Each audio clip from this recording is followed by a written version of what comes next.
Apa Anda kira diet pankreatitis itu cuma wortel rebus hambar dan dada ayam menyedihkan seumur hidup?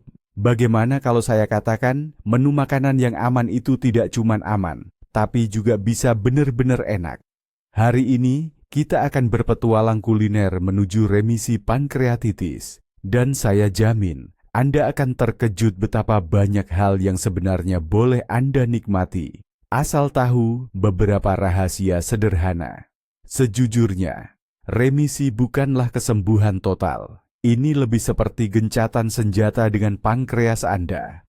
Pankreas Anda memang tidak lagi menjerit kesakitan, tapi masih sangat sensitif dan mengingat setiap luka akibat sate berlemak atau saus pedas. Tugas kita adalah memastikan gencatan senjata ini bisa berlangsung lama dan stabil.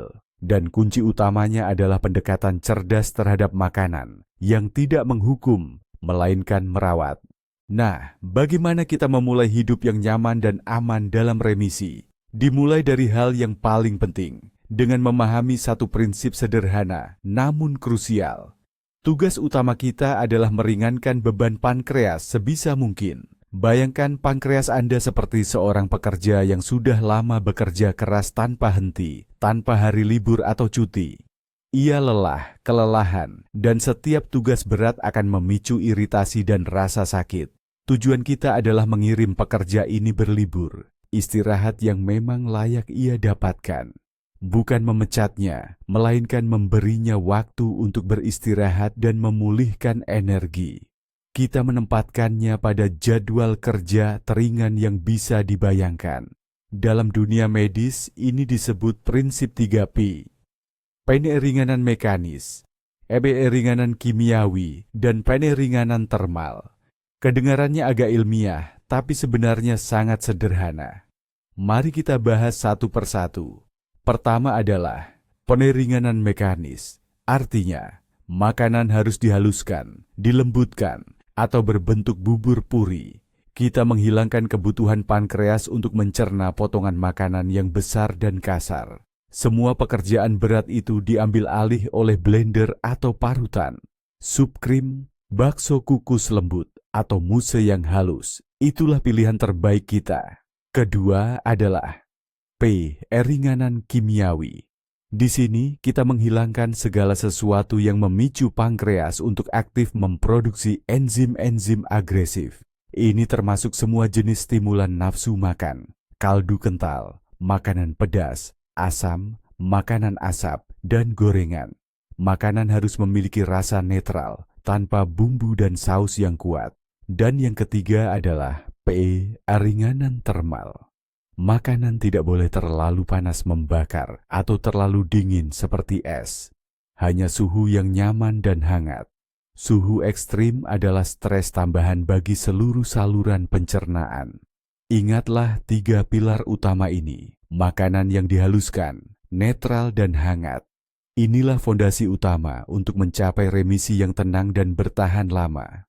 Nah, sekarang mari kita bicara tentang sebuah kesalahan fatal, jebakan berbahaya yang menjebak banyak sekali orang. Ini adalah mitos berbahaya yang bunyinya kurang lebih seperti ini. Karena sekarang sudah tidak sakit, berarti bisa coba-coba makan apa saja yang diinginkan. Teman-teman, ini adalah ilusi terbesar yang bisa membuat Anda membayar sangat mahal. Tidak adanya rasa sakit itu bukan pertanda kesembuhan total. Itu hanyalah gencatan senjata rapuh yang Anda jalin dengan tubuh Anda. Pankreas Anda masih sangat rentan, ibarat es yang tipis. Dari luar terlihat kokoh, tapi satu langkah ceroboh saja, dan Anda akan kembali terperosok ke dalam air dingin rasa sakit dan kambuh. Setiap percobaan seperti itu, setiap pikiran, sepotong kecil saja tidak akan kenapa-kenapakan. Itu sama saja bermain roulette Rusia. Hari ini, sepotong kecil kentang goreng mungkin bisa lolos tanpa gejala. Tapi besok, sepotong yang persis sama bisa langsung memicu serangan akut, menghancurkan semua upaya Anda sebelumnya. Pankreas tidak akan memaafkan kecerobohan seperti itu. Ia mengingat semuanya. Jadi, mari kita ingat sekali dan untuk selamanya. Tidak ada rasa sakit, itu bukan berarti semuanya boleh. Itu artinya diet khusus kita berhasil dan kita wajib terus mematuhinya. Baik, kita sudah memahami prinsip dasar dan kesalahan fatal yang perlu dihindari. Sekarang, mari kita susun pola makan kita. Kita akan mulai dari fondasi, yaitu protein. Protein adalah bahan bakar sekaligus bahan bangunan utama bagi tubuh kita. Protein sangat penting untuk memperbaiki jaringan yang rusak, termasuk jaringan pankreas. Namun, seperti yang mungkin sudah Anda duga, tidak semua jenis protein cocok untuk kondisi kita. Sahabat terbaik kita adalah protein tanpa lemak. Lupakan dulu steak yang berlemak, daging babi, atau domba yang tinggi lemak. Raja di meja makan kita adalah daging kalkun, dada ayam dan kelinci. Sesekali, Anda juga boleh mengonsumsi sedikit daging sapi muda tanpa lemak. Aturan terpenting, sebelum dimasak, buang semua lemak yang terlihat dan tentu saja kulit unggas. Disitulah bahaya utama tersembunyi. Bagaimana cara memasaknya? Gunakan hanya metode yang paling lembut, rebus, kukus, ungkep, atau panggang dalam sarinya sendiri tanpa minyak tambahan. Format yang paling ideal adalah daging cincang. Anda bisa mengolahnya menjadi perkedel kukus, bakso yang lembut, atau hidangan seperti sufle dan kroket kukus. Dengan cara ini, daging akan lebih mudah dicerna dan tidak akan membebani pankreas Anda yang sedang dalam masa pemulihan. Mengonsumsi daging dalam bentuk potongan utuh, bahkan yang direbus sekalipun, merupakan tantangan yang lebih berat. Lakukan secara bertahap dan dengan sangat hati-hati. Baiklah, urusan daging sudah beres. Bagaimana dengan ikan? Ikan adalah alternatif yang sangat baik. Sumber protein yang mudah dicerna dan mikronutrien penting. Namun, ada aturan emas yang sama berlaku di sini. Semakin sedikit lemak, semakin baik. Kita akan menjadi pemburu sejati untuk ikan-ikan rendah lemak. Jenis ikan favorit kita di lautan ini adalah cod, hake, polok, zander, dan pike. Jenis-jenis ini memiliki kandungan lemak yang rendah dan daging putihnya sangat lembut serta halus. Namun, untuk jenis ikan berlemak tinggi seperti salmon, mackerel, dan herring, kita harus melupakannya dulu selama masa remisi. Ya, kita semua tahu bahwa ikan-ikan ini kaya akan asam lemak omega 3 yang bermanfaat. Tetapi bagi pankreas yang lemah, kandungan lemak ini adalah beban yang terlalu berat. Bayangkan saja, seperti kita diminta menghabiskan seluruh kue tart sendirian. Terlalu berat dan tinggi kalori. Untuk cara memasaknya, kita kembali ke metode yang sudah familiar. Yang paling ideal adalah perkedel atau bakso ikan kukus. Kita juga bisa memanggang filet ikan di oven, dibungkus dengan kertas roti atau aluminium foil. Tambahkan sedikit air dan sebatang daun dill. Hasilnya akan sangat lembut dan juicy. Ikan rebus juga pilihan yang sangat baik. Dan tentu saja tidak boleh ada ikan asin, asap, kering, atau yang diawetkan dalam minyak. Ini adalah pantangan keras, karena garam, bahan pengawet, dan kelebihan lemak adalah pemicu langsung terjadinya kekambuhan. Sekarang mari kita beralih ke karbohidrat, sumber energi utama kita. Jika protein diibaratkan batu bata untuk membangun, maka karbohidrat adalah bahan bakar yang menggerakkan seluruh proyek pembangunan tubuh ini. Dan di sini, sama seperti protein, kita memerlukan pendekatan khusus yang lembut atau ramah terhadap sistem pencernaan. Untuk sumber energi utama, kita akan mengandalkan bubur dari jenis biji-bijian tertentu. Namun, tidak semua bubur sama bermanfaatnya selama masa remisi. Pilihan terbaik kita adalah oatmeal, gandum kuda, buckwheat, beras, dan semolina. Mengapa jenis ini? Karena jika dimasak dengan benar, mereka akan membentuk massa yang lembut, berlendir, dan melapisi dinding pencernaan. Massa ini seperti selimut yang hangat dan nyaman, menyelimuti dinding lambung dan usus, melindunginya dari iritasi apapun, serta memberikan rasa kenyang yang tahan lama tanpa membebani sistem pencernaan. Bagaimana cara memasaknya? Rebuslah dengan air atau dengan campuran air dan susu rendah lemak yang paling rendah jika Anda bisa menoleransinya dengan baik. Dan rebuslah dalam waktu yang lama. hingga menjadi bubur yang sangat lembut dan kental seperti bubur bayi. Jangan tambahkan mentega sama sekali. Anda bisa menambahkan sedikit saja, sekitar setengah sendok teh, gula atau madu, jika masa remisi Anda sudah stabil. Namun, dengan beberapa jenis biji-bijian lain, kita perlu lebih berhati-hati. Jelai, barley, jewawut, millet, jagung, dan jelai pecah, crushed barley, mengandung terlalu banyak serat kasar. Serat ini dapat mengiritasi saluran pencernaan dan memberikan beban kerja ekstra pada pankreas. Oleh karena itu, untuk sementara waktu, sebaiknya kita hindari jenis biji-bijian ini. Sayuran adalah sumber melimpah vitamin, mineral, dan serat. Seharusnya kita tinggal menyantapnya dan merasakan manfaatnya. Namun, bagi penderita pankreatitis, semuanya menjadi sedikit lebih rumit. Serat mentah yang segar dan renyah itu ibarat amplas bagi saluran pencernaan yang sedang meradang. Serat semacam ini menuntut pankreas bekerja ekstra keras untuk memproduksi enzim pencernaan. Padahal, kita tahu prioritas utama kita adalah memberinya waktu untuk beristirahat. Oleh karena itu, selama masa remisi, hampir semua jenis sayuran harus melalui proses pemasakan. Metode terbaik Anda adalah merebus, menumis, memanggang, atau mengukus. Dengan diolah seperti ini, serat akan menjadi lebih lembut, halus, dan mudah dicerna. Sayuran apa saja yang bisa kita pilih? Kentang, wortel, zucchini, labu kuning, kembang kol, brokoli, dan beet. Ini adalah dasar dari menu sayuran Anda. Dari bahan-bahan ini, Anda bisa membuat puree sayur yang lezat, sufle sayuran, puding kukus, atau cukup sebagai lauk pendamping. Sementara itu, ada daftar sayuran yang harus Anda konsumsi dengan sangat hati-hati atau bahkan dihindari sama sekali. Daftarnya meliputi kol putih, lobak, lobak merah, bawang putih, bawang bombay, sorel, bayam, dan paprika.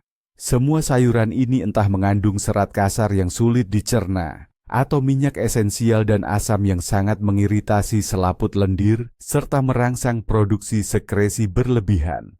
Ingatlah, sayuran adalah sahabat Anda, asalkan sudah diolah. Ada satu pertanyaan seputar buah yang mungkin mengganjal di benak kita semua. Lalu, bagaimana dengan keinginan akan makanan manis? Apakah kita harus mengucapkan selamat tinggal pada semua yang manis, hanya menyantap bubur tawar? Jangan khawatir, saya bawa kabar gembira. Boleh, bahkan sangat dianjurkan. Tentu saja, seperti yang mungkin sudah Anda bayangkan, kita perlu jauh lebih berhati-hati dalam memilih dan mengonsumsi makanan manis dibanding sayuran sekalipun. Dalam hal buah-buahan, musuh utama pankreas kita adalah keasaman dan serat kasar. Jadi, buah-buahan dan beri yang rasanya asam wajib kita hindari sepenuhnya. Lemon, jeruk, grapefruit, kiwi, cranberry, dan apel jenis asam, semua ini dengan berat hati harus kita singkirkan. Keasaman yang terkandung di dalamnya ibarat bendera merah bagi banteng untuk pankreas kita, memicu produksi enzim-enzim agresif. Hindari juga buah-buahan dengan kulit kasar dan biji kecil seperti anggur. Adapun teman-teman kita adalah buah-buahan yang manis dan matang sempurna. Pisang adalah pilihan sempurna untuk camilan karena teksturnya lembut dan tidak memerlukan pengolahan apapun.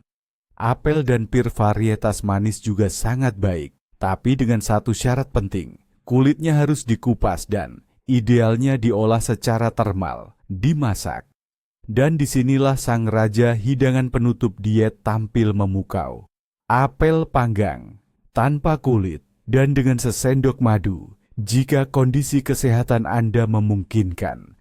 Teksturnya lembut, rasanya manis, dan pektin yang terbentuk di dalamnya sangat bermanfaat bagi pencernaan. Anda juga bisa membuat pure buah, mousse, jelly, dan kissels. Semacam puding buah, dari buah-buahan, dan beri manis yang diizinkan. Semua ini tidak hanya lezat dan aman, tapi juga mampu meningkatkan suasana hati. Selanjutnya, mari kita bahas produk susu. Bagi banyak orang, ini adalah bagian penting dari pola makan, sumber kalsium, dan protein berharga. Kabar baiknya, Anda tidak perlu menghindarinya sepenuhnya. Namun, seperti yang sudah Anda pahami, kuncinya terletak pada detailnya, terutama pada kadar lemak. Favorit mutlak kami, sang juara, adalah keju cottage rendah lemak atau bebas lemak. Yang terpenting, pastikan keju cottage Anda segar dan tidak asam. Ini adalah dasar ideal untuk makan malam ringan atau sarapan. Jangan hanya memakannya begitu saja. Jika Anda merasa bosan atau hambar, olah menjadi kaserol lembut, sufle kukus, atau pangsit kukus yang ringan. Ini akan menjadi hidangan yang lengkap, mengenyangkan, dan sepenuhnya aman. Di posisi kedua popularitasnya adalah kefir dan yogurt alami. Sekali lagi, carilah produk di rak dengan kadar lemak seminimal mungkin, biasanya 1%. Dan bacalah daftar komposisinya dengan cermat. Hindari penambahan buah, gula, pati, atau aditif lainnya. Produk-produk ini sangat baik untuk menormalkan mikroflora usus dan melancarkan pencernaan. Lalu, apa saja yang harus dihindari sama sekali? Itu adalah susu murni, sour cream berlemak tinggi, krim, dan riajenka. Dan, sayangnya bagi banyak orang, hampir semua jenis keju, baik keju keras, keju olahan, maupun keju berjamur, semuanya adalah konsentrat lemak dan garam. Ini pukulan telak bagi pankreas Anda. Sirki manis berlapis dan yogurt dengan selai. Ini juga bukan pilihan kita. Itu adalah makanan penutup, bukan makanan yang menyehatkan. Jadi, ingatlah, produk susu bisa menjadi teman kita, tetapi hanya dalam bentuknya yang paling ringan, alami, dan rendah lemak. Sekarang, mari kita bahas tentang lemak, yang seringkali dihindari habis-habisan oleh penderita pankreatitis. Ada kesalahpahaman yang sangat berbahaya bahwa lemak harus dihilangkan sepenuhnya dari pola makan. Ini sama sekali tidak boleh dilakukan. Lemak bukan hanya sumber energi, tetapi juga berperan penting dalam banyak proses dalam tubuh, termasuk sintesis hormon dan penyerapan vitamin yang larut dalam lemak. Pengabaian total terhadap lemak bisa menyebabkan masalah serius. Kita hanya perlu belajar berteman dengan lemak yang tepat dan mengonsumsinya dalam dosis yang sangat kecil. Musuh utama kita adalah lemak hewani jenuh yang sulit dicerna. Gaji, daging berlemak, mentega, margarin, dan minyak goreng padat. Semua ini harus masuk daftar hitam. Mereka menciptakan beban yang sangat besar pada pankreas. Sahabat kita adalah minyak nabati. Namun ada aturannya juga. Kita hanya memilih minyak nabati perasan dingin, cold pressed, dan belum dimurnikan, unrefined, seperti minyak zaitun, minyak biji rami, atau minyak bunga matahari. Dan aturan terpenting, kita tidak boleh, dalam kondisi apapun, menggoreng menggunakannya. Saat dipanaskan, zat berbahaya akan terbentuk di dalamnya, yang sangat merusak pankreas. Bagaimana cara mengonsumsinya? Sangat mudah. Kita tambahkan ke dalam hidangan yang sudah matang, sesaat sebelum disajikan. Cukup setengah sendok teh saja ke dalam semangkuk pure sayuran, bubur, atau salad sayuran rebus. Jumlah ini sudah sangat cukup untuk mendapatkan manfaatnya tanpa membahayakan. Jadi, jangan takut pada lemak, tapi gunakanlah dengan bijak. Lalu, bagaimana dengan minuman? Pertanyaan ini tidak kalah pentingnya dengan makanan, karena cairan adalah penopang kehidupan. Namun, bagi penderita pankreatitis, tidak semua minuman sama bermanfaatnya. Beberapa di antaranya bahkan bisa merusak semua upaya Anda dalam mematuhi diet. Minuman nomor 1 yang tak tertandingi tentu saja adalah air putih tanpa gas. Air ini harus menjadi teman setia Anda. Minumlah sesering mungkin, dalam porsi kecil, sepanjang hari. Suhu optimalnya adalah suhu ruangan atau sedikit hangat. Air membantu membuang racun dan menjaga fungsi normal seluruh tubuh. Di posisi kedua adalah teh tawar. Yang terbaik adalah teh hijau atau teh herbal, seperti chamomile atau peppermint. Teh hitam juga boleh, asalkan diseduh sangat encer. Jangan sampai kental sekali. Pilihan yang bagus untuk variasi adalah kompot buah dari buah kering atau buah segar yang manis, tapi tanpa tambahan gula. Buah kering sendiri sudah memberikan rasa manis yang cukup. Yang penting, kompotnya tidak terlalu pekat.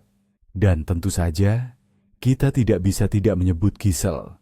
Ini adalah minuman yang sangat ideal untuk diet ringan. Berkat konsistensinya yang kental dan melapisi, Kisel menenangkan selaput lendir lambung dan usus.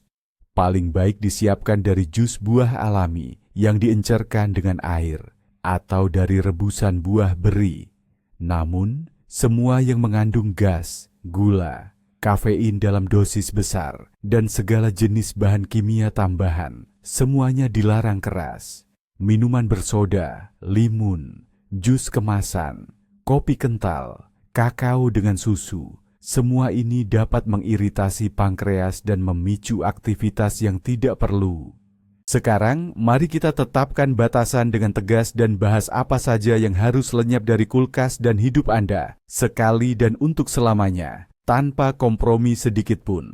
Ini adalah zona merah yang jika Anda langgar, hampir bisa dipastikan akan memicu masalah kesehatan. Ingatlah daftar ini baik-baik, seolah Anda menghafal rumus penting.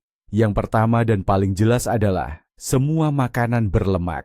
Daging babi, daging domba, bebek, angsa, ikan berlemak, lemak babi, mentega dalam jumlah banyak, serta segala jenis hidangan yang digoreng rendam, deep fried. Lemak adalah musuh utama yang memaksa pankreas Anda bekerja terlalu keras. Kedua, semua makanan yang digoreng. Bahkan jika Anda menggoreng dada ayam tanpa lemak di wajan kering, proses penggorengan akan membentuk kerak yang mengandung zat pemicu iritasi kuat pada saluran pencernaan. Oleh karena itu, singkirkan wajan penggorengan kerak paling jauh. Ketiga, semua makanan asap, smoke, sosis asap, ikan asap, daging asap, keju asap. Produk-produk ini mengandung karsinogen dan kadar garam yang sangat tinggi, yang sangat merusak organ yang sudah melemah. Ini benar-benar racun bagi pankreas Anda. Dan yang keempat, semua makanan pedas dan berempah. Cabai, lobak pedas, horseradish, mustard, cuka, bawang putih dan bawang bombay mentah, serta acar, marinades. Semua produk ini bertindak sebagai iritan kimia yang kuat, memaksa pankreas mengeluarkan enzim secara berlebihan dalam mode darurat. Makanan Anda harus senetral mungkin. Ingatlah 4 tidak ini. Tidak berlemak, tidak digoreng, tidak diasap, dan tidak pedas. Ini adalah aturan mutlak. Selain musuh-musuh yang sudah jelas kita bicarakan tadi, ada pula lawan-lawan tersembunyi yang menyamar. Mereka mungkin terlihat sangat tidak berbahaya, namun sebenarnya membawa ancaman yang tidak kalah serius bagi ketenangan dan kesehatan Anda. Mari kita buka kedok mereka. Kelompok pertama adalah hampir semua saus dan dressing siap pakai. Mayones, saus tomat, kecap asin, atau dressing berbasis monster. Meskipun pada kemasan tertulis rendah lemak atau ringan, jangan langsung percaya. Kandungan di dalamnya hampir selalu meliputi cuka, pengawet, penguat rasa, serta sejumlah besar lemak dan gula tersembunyi. Ini adalah serangan kimiawi yang sesungguhnya bagi sistem pencernaan Anda. Kelompok kedua adalah produk olahan daging dan sosis. Sosis, bakso olahan, sosis masak dan asap, ham atau pate. Komposisi produk-produk ini bisa membuat ahli gizi manapun pusing 7 keliling. Tinggi akan lemak, garam, nitrit, fosfat, dan berbagai aditif lainnya. Bahkan pada sosis dokter yang konon sehat pun, manfaatnya sangat minim. Ini bukan makanan, melainkan sampah gizi. Kelompok ketiga adalah makanan kaleng. Apapun jenisnya, daging, ikan, atau sayuran, hampir selalu mengandung cuka, banyak garam, minyak, dan pengawet. Satu-satunya pengecualian mungkin adalah beberapa jenis makanan bayi dalam kemasan jar, namun Anda tetap harus sangat teliti membaca komposisinya. Ingat, selama masa remisi, aturan utama Anda adalah mengonsumsi makanan dengan asal-usul yang sederhana dan jelas. Semakin singkat perjalanan produk dari alam hingga ke piring Anda, semakin baik. Segala sesuatu yang telah melalui proses pengolahan industri yang rumit adalah potensi ancaman. Sekarang, mari kita bicara tentang dua hal yang merupakan pantangan mutlak dan tanpa pengecualian. Tidak ada istilah hanya saat pesta atau cuma seteguk saja di sini. Dua hal ini adalah alkohol dan minuman berkarbonasi. Mari kita mulai dengan alkohol. Jenis alkohol apapun, dalam dosis berapapun, entah itu bir ringan, segelas anggur kering, atau seteguk vodka, adalah serangan toksik langsung pada sel-sel pankreas. Alkohol memicu kejang pada sfinkter Oddi. Ini adalah otot kecil yang mengatur aliran cairan pankreas ke usus. Ketika sfinkter ini kejang, enzim-enzim pencernaan akan terperangkap di dalam pankreas dan mulai mencerna organ itu sendiri. Ini adalah salah satu jalur paling langsung menuju pankreatitis akut atau memburuknya pankreatitis kronis secara parah. Ingatlah, tidak ada dosis alkohol yang aman bagi penderita pankreatitis. Titik. Kategori kedua adalah minuman berkarbonasi. Contohnya minuman bersoda manis, air mineral berkarbonasi, atau minuman berenergi. Apa bahayanya? Pertama, karbon dioksida, gelembung-gelembung itu, mengiritasi selaput lendir di seluruh saluran pencernaan, menyebabkan kembung dan merangsang produksi asam lambung berlebihan. Kedua, minuman manis mengandung gula, asam, dan zat aditif kimia dalam jumlah besar yang merupakan iritan sangat kuat. Oleh karena itu, kita harus menyingkirkan semua jenis minuman bersoda ini sepenuhnya.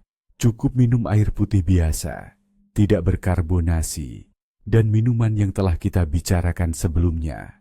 Kita sudah sering membicarakan metode memasak yang benar, tapi mari kita bahas ini secara terpisah dalam satu bagian yang sangat penting. Sebab, bahkan produk yang paling dianjurkan untuk diet sekalipun, seperti dada ayam, bisa jadi tidak sehat atau bahkan merugikan kesehatan jika salah diolah. Sebaliknya, teknik memasak yang tepat akan membuat makanan aman dan mudah dicerna tubuh. Jadi, mari kenalan dengan sahabat-sahabat baru Anda di dapur. Yang pertama dan utama adalah kukusan atau alat pengukus. Ini adalah alat yang sangat ideal untuk diet yang ringan dan sehat. Makanan yang dikukus akan mempertahankan nutrisi maksimal. Hasilnya sangat empuk, lezat, dan sama sekali tidak membebani sistem pencernaan. Hidangan kukus seperti bakso, sayuran, ikan, omelet, souffle, alat pengukus bisa melakukannya semua. Pembantu setia yang kedua adalah oven. Namun, kita menggunakannya bukan untuk menggoreng, melainkan untuk memanggang atau membakar. Anda bisa memanggang makanan dalam sarinya sendiri. Cukup bungkus dengan kertas perkamen atau aluminium foil. Bisa juga dimasak dalam kantong khusus panggang atau pot keramik dengan sedikit tambahan air atau kaldu sayuran. Dengan cara ini, hidangan akan menjadi empuk dan lembut. Prajurit serbaguna yang ketiga adalah multi cooker. Kita akan fokus pada mode stew, merebus mengungkep, steam, mengukus, dan porridge, bubur. Mode merebus atau mengungkep ini adalah cara yang sangat baik untuk memasak daging agar empuk atau membuat ragut sayuran. Dan tentu saja, jangan lupakan panci biasa untuk merebus. Merebus dalam air atau kaldu sayuran ringan adalah metode klasik dalam diet sehat. Namun, lupakan penggorengan untuk menggoreng dan alat pemanggang, grill. Metode-metode ini menciptakan kerak yang tidak sehat dan sangat tidak dianjurkan bagi kita. Prinsip penting lainnya yang sering diabaikan adalah pola makan porsi kecil tapi sering atau yang dikenal sebagai fractional eating. Banyak orang mengira ini adalah sistem yang rumit, padahal sebenarnya sangat sederhana. Alih-alih 3 kali makan besar seperti biasa, sarapan, makan siang, dan makan malam, kita beralih ke 5 atau bahkan 6 porsi kecil. Mengapa pola ini penting? Mari kita kembali ke analogi pekerja yang kelelahan tadi. Bayangkan ia harus memindahkan 100 batu bata. Mana yang lebih mudah baginya? Memindahkan 100 bata itu dalam 3 kali angkut dengan susah payah karena beban yang sangat berat, atau memindahkannya dalam 6 kali angkut, tapi sedikit demi sedikit? Tentu saja jawabannya sudah jelas. Begitu juga dengan pankreas kita. Setiap kali kita makan, itu adalah sinyal bagi pankreas untuk bekerja. Jika Anda mengonsumsi porsi besar, ia terpaksa bekerja keras dalam mode darurat, menghasilkan enzim dalam jumlah sangat banyak. Ini adalah beban yang amat besar. Namun, jika Anda makan dalam porsi kecil, enzim yang dibutuhkan pun tidak banyak.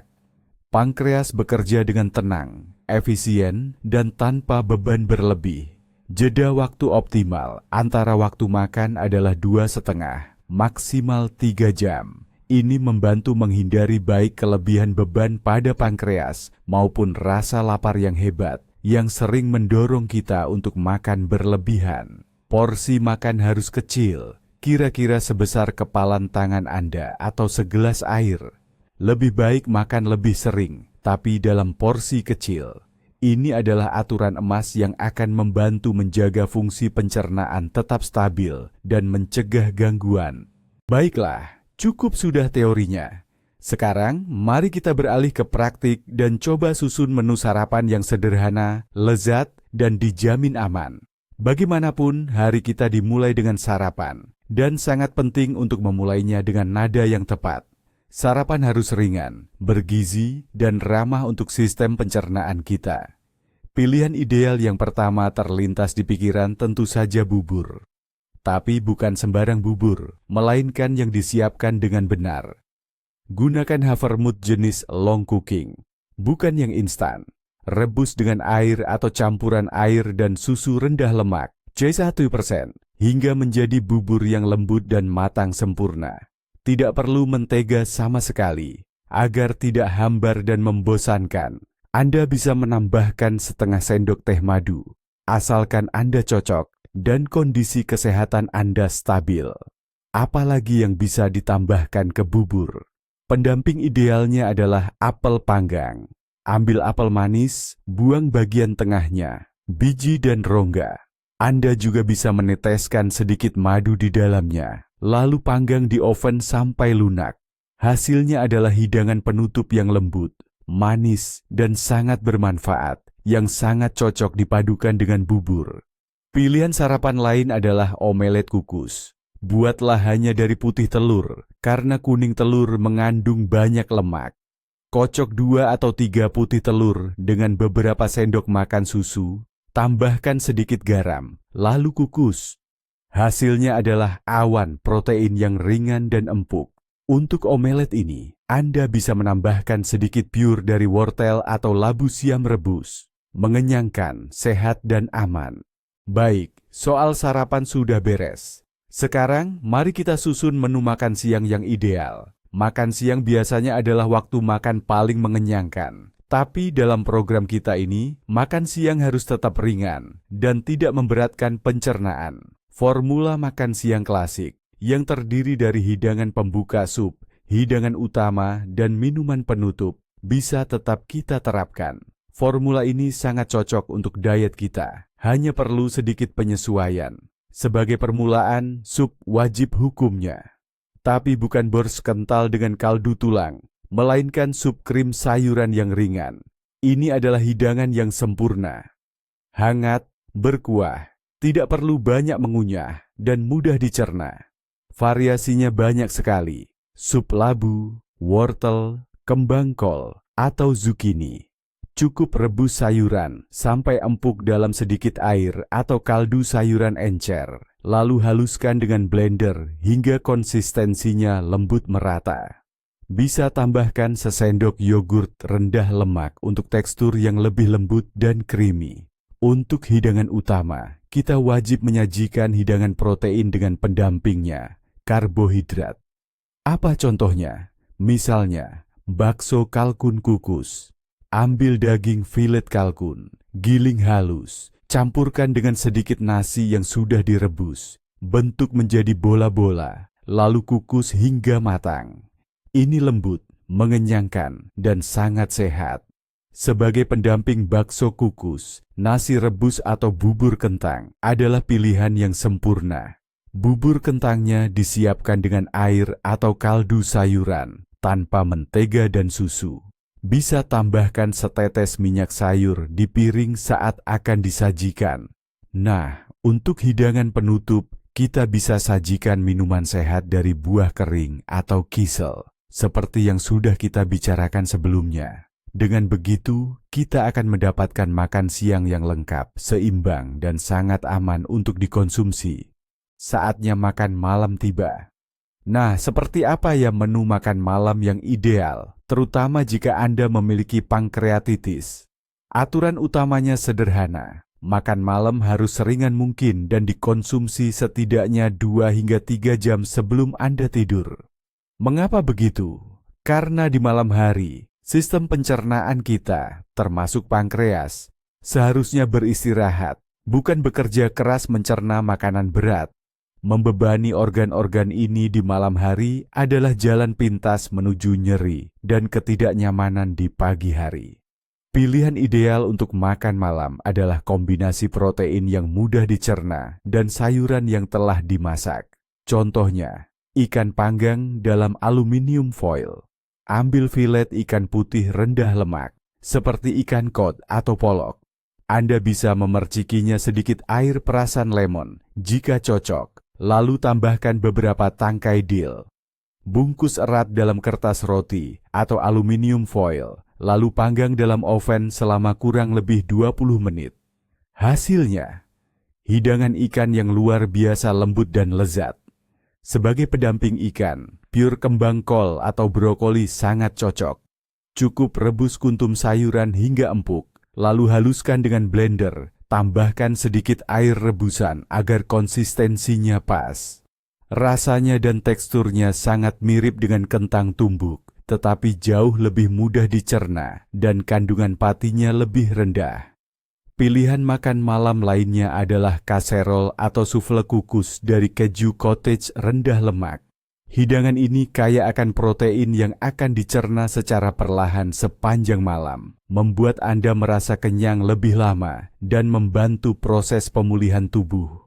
Yang terpenting, olah tanpa gula. Anda bisa menambahkan sedikit pisang yang dilumatkan untuk memberikan rasa manis alami. Ini adalah pilihan yang ringan, lezat, dan sangat baik untuk dikonsumsi sebelum tidur. Setelah membahas hidangan utama, wajar jika di sela-sela waktu makan tersebut muncul keinginan untuk ngemil, dan itu sama sekali bukan masalah. Bahkan, bagi yang menerapkan pola makan teratur dalam porsi kecil, camilan sangatlah penting untuk mencegah rasa lapar yang berlebihan. Namun, camilan yang baik adalah yang sehat, ringan dan terencana, bukan sekadar asal tangkap apa saja yang ada. Lalu camilan apa yang paling ideal selama masa pemulihan atau remisi? Pilihan pertama adalah yogurt atau kefir alami rendah lemak. Cukup segelas dan kita bisa menahan lapar dengan tenang hingga waktu makan siang atau makan malam tiba. Ini cepat, praktis dan bagus untuk kesehatan mikroflora usus. Pilihan kedua adalah buah-buahan. Ingat, tidak semua jenis buah cocok dan tidak dalam segala bentuk. Pilihan termudah dan teraman adalah pisang matang. Teksturnya lembut, rasanya manis, dan tidak memerlukan persiapan apapun. Atau, jika Anda punya waktu, Anda bisa menyiapkan apel panggang terlebih dahulu. Ini adalah camilan hangat yang lezat dan mengenyangkan. Pilihan ketiga, bagi Anda yang menyukai sesuatu yang renyah. Ini adalah biskuit gandum atau biskuit kering, seperti biskuit Marie. Pastikan untuk membaca komposisinya dengan cermat. Hindari yang mengandung margarin dan gula berlebih. Sepasang biskuit ini ditemani teh tawar hangat adalah pilihan yang cukup diperbolehkan. Namun, ada beberapa jenis camilan yang sebaiknya Anda hindari. Ini termasuk kacang-kacangan, biji-bijian, buah-buahan kering dalam jumlah besar, roti lapis, sandwich, dan tentu saja semua jenis makanan manis. Kacang-kacangan dan biji-bijian umumnya terlalu tinggi lemak, sedangkan buah-buahan kering mengandung banyak gula. Ingat, camilan kita pun harus sama ringannya dan bersahabat dengan sistem pencernaan, layaknya hidangan utama. Dan sampailah kita pada aturan terakhir, namun mungkin yang paling penting. Ini bukan tentang makanan, cara memasak, atau kalori. Ini tentang Anda. Aturan paling penting adalah dengarkan tubuh Anda. Ya, ada rekomendasi umum, berbagai diet, daftar makanan yang diizinkan dan dilarang. Itu adalah dasar Anda, peta Anda. Namun tubuh Anda adalah navigator dan penasihat utama Anda. Tubuh Anda unik. Apa yang sangat cocok untuk satu orang bisa saja menyebabkan ketidaknyamanan bagi orang lain. Buatlah jurnal makanan. Catat apa yang Anda makan dan bagaimana perasaan Anda setelahnya. Ini akan membantu Anda mengidentifikasi reaksi individual. Mungkin Anda akan menyadari bahwa Anda baik-baik saja dengan brokoli, tetapi kembang kol justru menyebabkan perut kembung. Atau bahwa kefir cocok untuk Anda, sementara yogurt menimbulkan ketidaknyamanan. Itu hal yang wajar. Jangan terburu-buru memperkenalkan makanan baru. Lakukan ini dengan sangat hati-hati, satu produk setiap kali, dan mulailah dengan porsi kecil. Makan 1 sendok bubur baru, dan amati reaksinya sepanjang hari. Jika semuanya baik-baik saja, keesokan harinya Anda bisa makan 2 sendok. Kesabaran dan kehati-hatian adalah sekutu utama Anda. Tubuh Anda terus-menerus mengirimkan sinyal kepada Anda. Rasa ringan setelah makan, tidak ada rasa berat, kembung, atau nyeri. Ini adalah sinyal, semuanya baik-baik saja. Lanjutkan saja. Dan setiap ketidaknyamanan, itu adalah sinyal. Berhenti, ada yang salah, mari kita cari tahu. Belajarlah untuk mendengar dan memahami sinyal-sinyal ini. Tidak ada dokter atau diet apapun yang mengenal tubuh Anda lebih baik dari diri Anda sendiri. Sekarang, mari kita bahas poin paling penting yang seringkali terlewatkan banyak orang. Diet yang mendukung kesehatan ini bukanlah sebuah hukuman. Ini adalah pilihan sadar Anda demi kesehatan dan kesejahteraan Anda. Titik balik sebenarnya terjadi ketika Anda berhenti menganggapnya sebagai batasan dan mulai melihatnya sebagai bentuk kasih sayang pada diri sendiri. Ketika Anda belajar menikmati bukan dari kentang goreng, melainkan dari rasa ringan dan nyaman di tubuh setelah makan. Mengerti kan maksudnya? Perubahan utama terjadi bukan pada piring makan Anda, melainkan di dalam pikiran Anda. Anda tidak kehilangan makanan enak, Anda justru mendapatkan kehidupan baru yang sehat, panjang umur, dan bebas rasa sakit. Jadi, mari kita rangkum. Dasar menu Anda saat dalam masa pemulihan, remisi, adalah protein tanpa lemak, karbohidrat kompleks, dan sayuran yang diolah dengan tepat. Metode memasak utamanya adalah merebus, mengukus, memanggang, atau menumis dengan sedikit minyak. Dan yang paling penting adalah konsistensi, porsi kecil, serta mendengarkan dengan saksama sinyal dari tubuh Anda. Terima kasih sudah menonton video ini sampai habis. Jika video ini bermanfaat bagi Anda, mohon berikan like dan subscribe ke channel ini, agar tidak ketinggalan video-video terbaru tentang pola makan sehat dan lezat. Sekarang, pertanyaan untuk Anda. Apa resep masakan favorit dan teruji Anda yang cocok untuk diet sehat? Bagikan ide-ide Anda di kolom komentar. Mari kita bantu satu sama lain untuk membuat menu makanan kita lebih bervariasi dan lezat. Kum.